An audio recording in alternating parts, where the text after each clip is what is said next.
This is, you could call it Casey country. This was obviously where Biden, within the neighborhood of where Biden grew up as well. And these are these Democrats that you wonder, are they still Democrats? These Biden-Casey Democrats. They're culturally more conservative, economically a bit more populist. These are the Democrats that have been peeled away. What's been interesting about this Senate vote is that this was a strategic decision by Senate leadership, right? They wanted a stronger bill on protecting abortion rights versus a bill that might have picked off a couple of Republicans, but it would have been weaker. The explanation I got is a bill that would have attracted Manchin, Murkowski, and Collins would have upset a lot of abortion rights groups because it would have sort of left some loopholes for states to have extraordinarily tougher restrictions. But this is the political decision that they made. And, the question is this vote going to expose a fissure inside the Dem Party? And did they miss an opportunity to expose a divide inside the Republican Party? And we see what both parties think they have to do on the abortion issue. If they can make it about bans, then advantage Democrats. Republicans want to make it about, hey, they don't want any limitations at all. And it does, this is the question I have on this decision that they made to showcase the fact that they won't be the united party and it'll be the Republicans that are united. Well, Chuck, I know you got to go do more interviews. Prepare for your big show, MTV Daily, coming up at 1 o'clock from Luzerne County. You got it. In the great Keystone State of Pennsylvania. Thanks. We'll all be watching. And Mark Murray, right here, the senior political editor.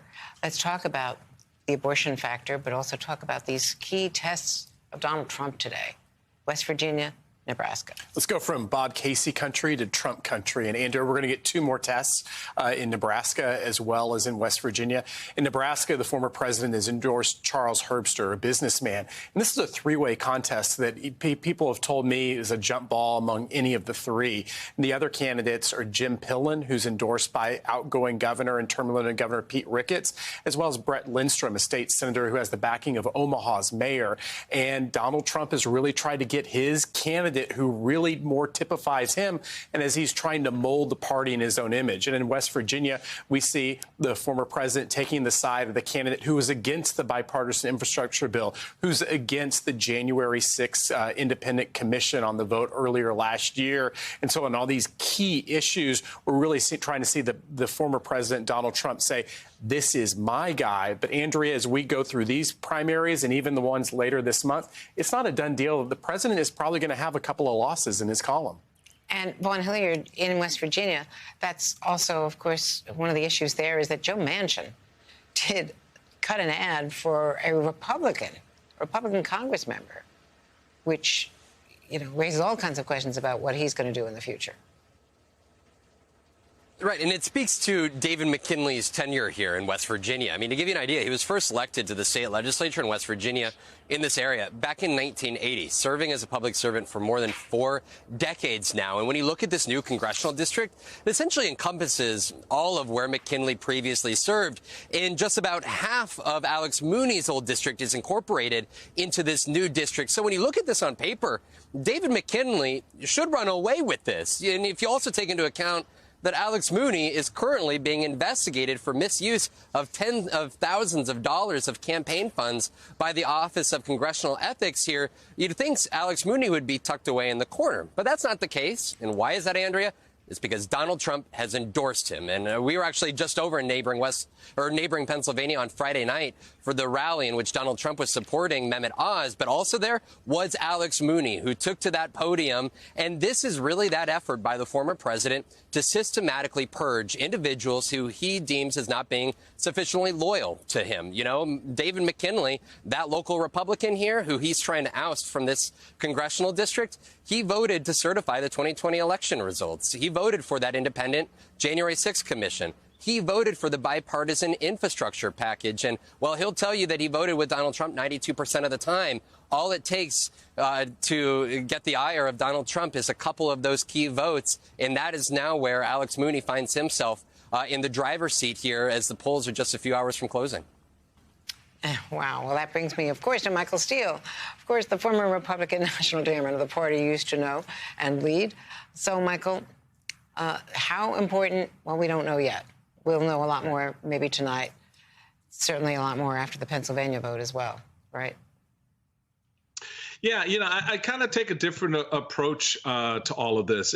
I know the horse race is, looking at these individuals that Trump has endorsed and, whether they win or lose. In the main, knowing Trump as I do, it doesn't matter whether they win or lose. Yeah, he doesn't like the stain of a loss, but even in a loss, it's a win for him, because it then allows him to parrot, to fall back to his base, and then he becomes a factor, much more of a factor in the general election. So from Trump's calculation, this is all win because A, we're talking about him, right? B, he's got these candidates groveling to him, Mooney crossing state lines just to be on the stage with Donald Trump in Pennsylvania. C, the establishment still has no clue what to do, so they capitulate and buckle. So where does Trump lose in any of this? And that is the most damning aspect of all of this political season and going forward for the GOP.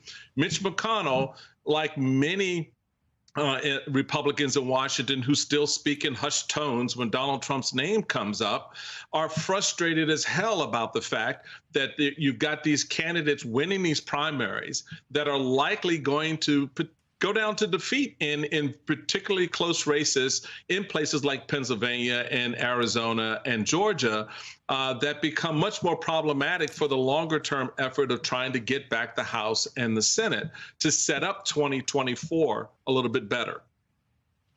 Good points all. So, Kim, what would another Trump endorsement winning today in West Virginia or Nebraska signal to Democrats going forward? Well, I think it will signal something else to both Democrats and Republicans. It's not just the Trump versus the non-Trump candidates. In these cases and in many more primaries to come, it's the was the 2020 election stolen versus was it not candidates. And the more candidates who embrace this false theory that the election was stolen in order to get Donald Trump's nomination, the more of them that win, the bigger problem that is not just for democracy itself, but for Republicans who need to try to figure out how to have a message that goes beyond really denying what we know to be true and very anti-democratic message.